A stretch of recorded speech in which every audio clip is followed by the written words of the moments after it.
My father bought a square piano for $14, just the moving charges.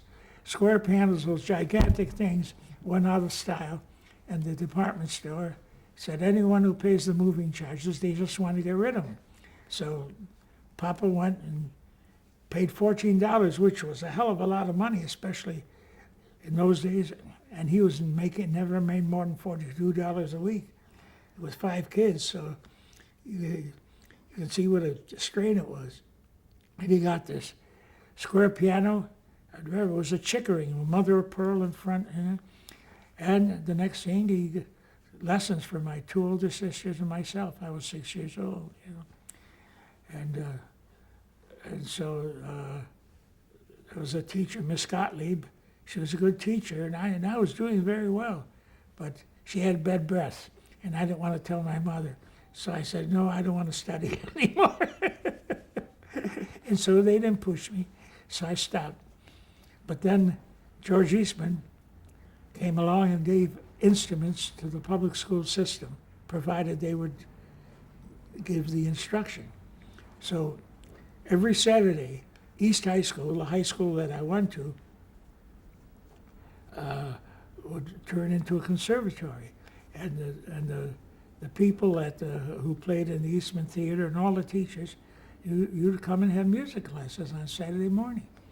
And we had orchestras in the high schools, other high schools all over the country and in the state would rehearse the same piece for a year or 2 pieces a year, and then go to a contest.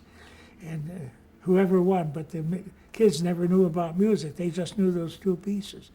Whereas we never went to contests. We rehearsed the literature and learned it, and learned to love music. And so Rochester gave birth to a lot of wonderful musicians that way. What instrument did you play? Oboe.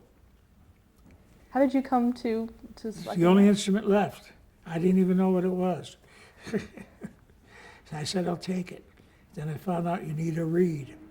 So then I found out that reeds cost $2 or $3 a piece and could break, and that wouldn't do. So my father decided we would make our reeds because he was a tool maker. So he made the tools, and I learned to make reeds.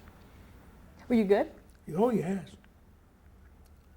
When did you decide to pursue music professionally? Well, they decided for me. I was in high school, and the oboe player in the Syracuse Symphony, which is 80 miles from Rochester, he was a World War veteran, and he committed suicide in the middle of the year. They were just stuck, and so they were looking for an oboe player.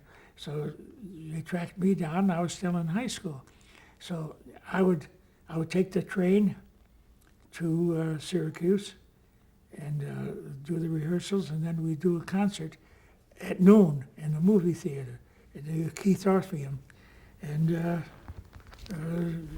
on Saturday noon. Then after the concert, they'd go back to their movie schedule. And so that was my first professional job.